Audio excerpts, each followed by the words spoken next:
suppression, the use of marijuana.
LIFEGROUPS Live! LIFEGROUPS Live! Robots in disguise. Back at Audacious Youth Friday. So, what was that? Do that again.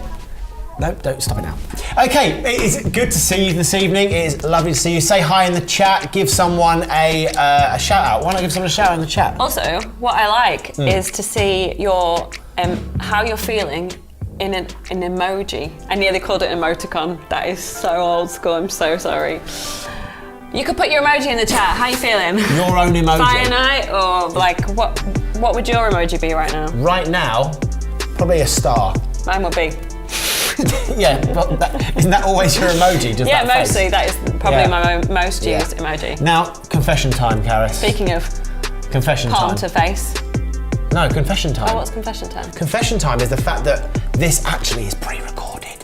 because tonight is actually Culture Summit. And Culture Summit is awesome. It's an event that our church runs, and some of our team are going to be there. They'll be in the chat right now, but life groups are going to look a little bit different afterwards, so that's going to be awesome. But we're not going to be ringing you up live because that would be impossible, because I am not being live right now. If you want to buy yourself a Mackey's or buy someone else a Mackey's. Bless someone with a Mackey. Right now, ring somebody else and do Mackey's live to their house. You've got the funds. If you've got the funds. And the passion. Yeah. Looking at you, not going to name any names. Ethan Keir. But have a great night. We love you.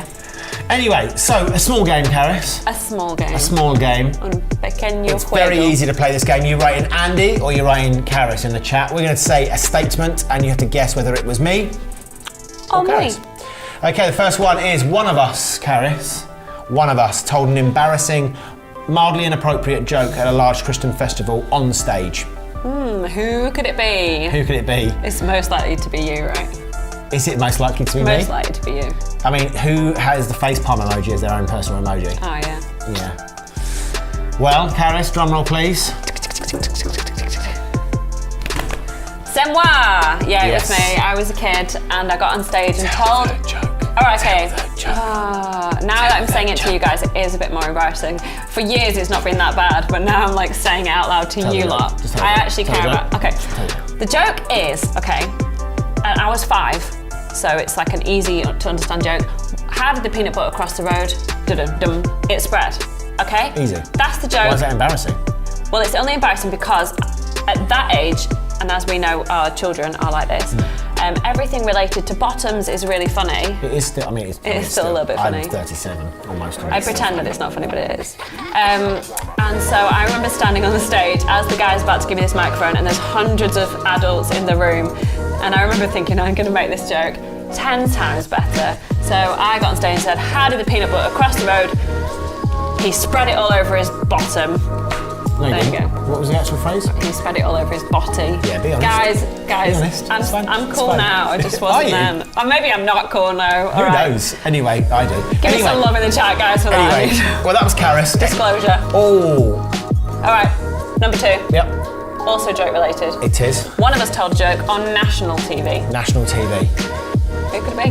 Who could it be? Who could it be? I told one at a Christian festival. Who's better at jokes? Did I upskill? You know, did I grow moved up from nice. Christian conference to TV? Right there. Well, the answer, Caris, is no, you didn't. It wasn't me. It was me. Anyway, Andy in the chat. That's it. Do you want another joke? Do you not wear some like little Mickey ears as well? I mean, bless Mickey in his ears. It was alright, Mickey. It is the funniest video. I'm telling you, I'll dig it out and we'll get it on you. It was like ITV's Channel 3's version of Comic Relief, and I won a competition in a Burger King of telling a joke. I had to ring a phone line, won it, and I had to wear a headband. That's right, with blue ears. It was terrible. And my joke was, we had to tell 2 jokes. How do you start a flea race? 1, 2, flea, go. Hilarious. That was my given joke. Yeah, and the joke I won the competition with is, what does a hedgehog have for lunch? Prickled onions. Prickled onions. Now every time he did Very it, the good. woman said, he said it really seriously, pickled onions. And then the woman was like, okay, now can you laugh at the end? So he told the whole joke again, and then he went, pickled onions. So, you know, I'll dig that out for you guys. All right, our next one is... No, the last one. Last one. Oh, last really? one. Okay. Yeah. One of us froze our sister's fish that died, froze it in the freezer, and cast it in resin. As a present, like as a gift. 6, 7, Made 8 it years into a later. gift. 8 years later, pretty much. Who could that have possibly been? Who would do such a thing to their sister? No, I've just played many a trick on my sister. I once got my foster sister to lead my big sister outside, and I was stood on the roof. Bullying. Tipped a bucket of water over her head. She was wearing her nice new clothes, wasn't she? She was wearing new clothes, it was a bit bad. I, of course, am the person that did that. My sister's fish died. I said, I'll deal with it, my sister, don't you worry, I've got you. I went to the toilet, held the fish in my hand, flushed the toilet, walked downstairs, froze it. 8 years later, my dad and I pulled it out of the freezer, put it in resin, gave it to her as a Christmas present. It was hilarious. She cried. She cried in both, like, like just being odd, weirded out, Yeah. but also like it was her favourite fish ever, so she was pretty pleased. So there you go, the weird life of Andy and Her Karis. husband doesn't allow it in their house because he didn't like it. Why don't you share an embarrassing moment in the chat, or like Maybe in life groups afterwards. Okay, chat. Life groups afterwards. I want to know. Anyway, last week, Karis, you and Lydia spoke about negative thoughts, and you looked into like, you know, what we think and all about our feelings and foundations, about how negative thoughts are something that we all experience, but if our foundations are based in what the negative thoughts are, then it can lead to quite a non-good place. Is that good English? That's good true. English? Probably not. And so this week we want to continue that conversation. So we did say we're just scratching the surface, and to be honest, this sort of subject, I think we are always only scratching the surface. A lot of it is about us gaining the tools so that we can move forwards. But tonight we're talking about that what you think or what you've done doesn't have to become your identity or your future, that there is freedom from your negative thoughts. And above all, we want you, Audacious Youth, to know that you are seen, known and loved by God, but also by us guys and your team and your life group leader. We love you to bits. And I think sometimes you can think something negative about yourself, but I don't think that if you ask your life group leader, hey, what do you think about me? They'd see those negative things. I think they'd see the things that are like more positive. I think they would see like good things in you that you wouldn't even maybe identify or you know, put on yourself. And I think that's really interesting because you can think you're the worst person sometimes, and actually you ask someone, they're like, you're amazing, I wish I was more like you. Do you know, I saw this thing today about, you know those pictures where they're all dots? Is it called pointillism or something? I mean, there's like you are asking art, the wrong you could guy. Google this, and it's a picture made up of tiny dots, and when you come away from it, it's this whole amazing picture, but when you come up close, you see all the dots. And I feel like actually what you're creating in your life is these tiny dots, and other people around you see this bigger picture of a beautiful person that you are. So, but we can focus on these like nasty moments. Or... It's true. So 2 Bible verses for you. Galatians 5 verse 1 says, "It is for freedom that Christ has set us free." The idea of this is that you have been set free by Christ, by accepting him as your saviour. You then get to live in a free life, but you choosing to live in freedom is actually a choice you make. So it's for freedom that Christ has set you free. So we need to learn how to live in freedom from negative thoughts, freedom from maybe negative body image, maybe there are lots of things we can be not free of. But the thing is, it becomes a bit of a choice. And the second verse is 2 Corinthians 3 verse 17. Where the Spirit of the Lord is, there is freedom. We believe that when Jesus comes into your life, it's like God enters into you. So where the Spirit of the Lord is in you, there is freedom. So again, you get to choose to live in that freedom or not. There's a picture of like a person in a prison cell, and the door's wide open, but the person's still in the cell, like just sitting there being like, can't live in prison. But actually the door's wide open. You get to choose to leave if you wanted to. But it's not always easy. That is true. So yeah, we were talking about negative thoughts and talking a little bit about anxiety. So you were asking that question. Yeah, so I guess there's a question here which is, what is the difference between these two statements? They're fairly similar, but what's the difference? One of them is, I am an anxious person, and the other is, I have anxiety. Now, I think that the difference is subtle, but actually enormous. One is something that you have or you experience. So I have anxiety about something. It's quite normal to be anxious about things like school exams, for example. Yeah. Like it's a normal thing. It's a kind of a focal, pivotal point in your life. It might be going to college from high school. It might be going in from year 6 into year 7. Having anxiety about something isn't necessarily a bad thing, but saying I am an anxious person actually gives your identity to the thing you're talking about. So saying I am an anxious person is actually helping to define who you are, not something you're experiencing. Yeah.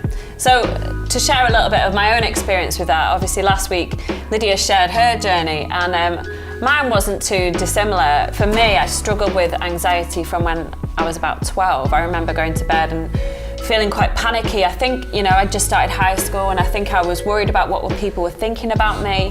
And I'd go to bed at night and think through my day and start to kind of unravel conversation. And I was searching for something that I'd done that I could then pull apart about who I was. So I'd be a horrible person, or I've just pushed someone over the edge, or I've just really made someone feel terrible about themselves. And And to be honest, that person probably never thought anything of it. And but every night became this habit where I'd try and pull apart myself so that I knew how bad I was. I was almost trying to make myself like know that I wasn't a good person. And so worrying and anxiety became a habit that was natural. And so by the time I was 15, 16, I would say, I am a worrier. That's part of my DNA. It's part of who I am. That is how I was made. I've always been this way. But actually, it was like that one moment that was a habit that actually became like a foundation for how I dealt with situations. And it became like how I processed and how I almost like was trying to preempt something bad happening.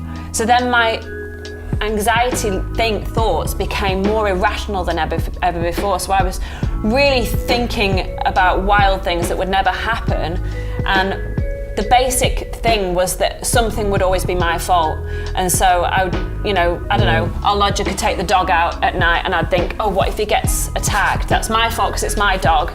And so everything was always about me being at fault. And so what I realized though, at one point I had this light bulb moment. The doctor actually talked to me about anxiety and said, you've got general anxiety disorder. Now in that moment I could have been like, oh, this is my label for life and this is what I'm stuck with, this is part of me. But actually what I felt was a light bulb revelation moment where I was like, this isn't who I am, it's like a cold or it's something that could be separate from me. And so I learned how to deal with those things I got some therapy and I got some tools. And so now I have like a toolbox that I pick up when I'm struggling and I just think, you know what, I've learned how to deal with that wall and I get that hammer out and bang that down. Or do you know what, I've faced that wall or something similar before, I'm gonna get this hammer out and bang that down. And so I've learned these tools. A lot of hammers in the toolbox. There's a lot of hammers, yeah. Mostly hammers. All right, a screwdriver and... But I think what's really interesting what you said, Kaz, is that it says, you said that a one-off thing, like a one-off thought, became a habit, and then a habit became your foundation. It's really hard to undo a habit, and so it does take work, and the sooner you can work on it. But it's easier to undo a habit than it is a foundational thing in your life. Yeah, true. For sure. What I realised was there was a huge lie, that it was the devil that was making me a victim. So where I was thinking everything's my fault, I was becoming this victim. So I had this constant narrative. You are not this, you cannot do that, you are a failure, you're a fraud. But the devil calls you a victim, but God calls you a victor, which means you have the victory in Christ. And the Bible says, I'm a more than a conqueror in Christ, and that's Romans 8:37. And do you know what? My negative thoughts could have affected my future. There was literally moments where I've entered, like, I've got these jobs, or I've got through auditions for something, and I've walked in and I've said, I don't think I'm supposed to be here. I don't feel qualified. But you know what? Like, God makes you qualified, and it's God that brings you into situations, and we just trust Him with our journey and with our thought life. Yeah, and I think the reality is we've all had times where we've not felt good enough, we've not felt smart enough, we've not felt strong enough, we've had our doubts, we feel like we aren't, good enough or good looking enough. I had a journey of I think 3 years in my life when I was a teenager where I didn't look in the mirror because I just didn't think I just thought I was ugly, so I was like, well, I'll look in the mirror, that'd be ridiculous. And I don't really understand why that happened. But the reality is now for you, Karis, is that you wouldn't say you're a worrier anymore, but you are saying you're someone that has tools to overcome times of worry. Yeah. And I think there's a massive difference between those two things. And I guess when I was doing this, I wanted to just share this one thought with you, which was that one of the most common things in my life personally, and maybe in other people's lives as well, but is that one of the things that can cause self-doubt or negative thoughts often is comparison, and comparison is normal, but it's not necessarily helpful or healthy. In the last 2 weeks, Karis, I've started running, haven't I? Again, it's a struggle. My calf muscles are basically wounded all the time. Great. Thanks, You're doing Karis. great. Yeah, good. We've installed a stair lift in the house because getting upstairs is a real struggle. That's not true. But if I look at Mo Farah, right, and just look at him and be like, oh, I'm never gonna be as fast as Mo Farah. I'm never gonna be as fit as him. You won't. Then I mean, it's a fair comment. You could be, though. Yeah, truth Could bomb, be. truth One bomb, day. Harris. No, One no, day. no, definitely not. His skill level is just better and higher than mine in that one particular area. But I could look at Mo Farah and almost be dejected into not trying to run. Whereas if I look at Mo Farah and say, that guy is amazing, he's so fast, he's so fit, he's done a lot of effort and work and toil in the background. That's inspired me. I'm going to go and run, and I want to try and get faster than I was before. Comparing yourself to yourself is pretty much the only comparison you really can make, honestly, because my journey is my journey, your journey is your journey. You know, Charlie behind the camera's journey is his journey. I can't compare myself to Charlie because I'm not Charlie. I haven't had the same upbringing as him. We haven't had the same, he supports Chelsea. I'm not comparing myself to anyone that supports Chelsea. It is a nonsense. But you can strive to be like an attribute you see in someone that is good. That is okay. We are all striving to be more like Jesus, I hope, because that's what, as a Christian, we are aiming to do, is to be more like Jesus. It's not about going, well, Jesus is basically perfect, and he is perfect, and I can't be that, so what's the point in trying? That's the wrong attitude to have, because that is comparison, whereas kind of striving to be like somebody and an attribute of them is actually something that can then push you into something that is creating a better version of yourself. I think pursue greatness for you and for who God has made you to be. Don't feel like I'm flawed, I can't do this. Do you know what? So many people, you hear all these stories where someone's put someone else down, and that actually years later that person could be like, actually that really turned my life around, and I pursued that hard because I wanted to prove that person wrong. Well, why don't you pursue greatness for the glory of God and for who God has made you to be? There's that question, isn't there? That when you're in that place of worrying all the time, you go, yeah, but what if this happened? What if this happened? And you have always is a negative consequence what you're talking about. And I like to flip it on its head, and I go, yeah, but what if you tried that and you were amazing at it? What if you tried that and you had breakthrough, and that breakthrough caused breakthrough for somebody else? What if you did that and you found out you really enjoyed doing the thing you never thought you'd try before? It's the outcome is as likely to be negative as it is to be positive. But if you focus on the negative, it's more likely to become a negative outcome. It's actually a really good practical tool that you've just shared there, because if you are, I know. Thanks, Carrie. It's so good. Because if you are thinking those things, and last week we talked about writing stuff down, you can write down the thought process that you're thinking about. So maybe, what if I fail my exams?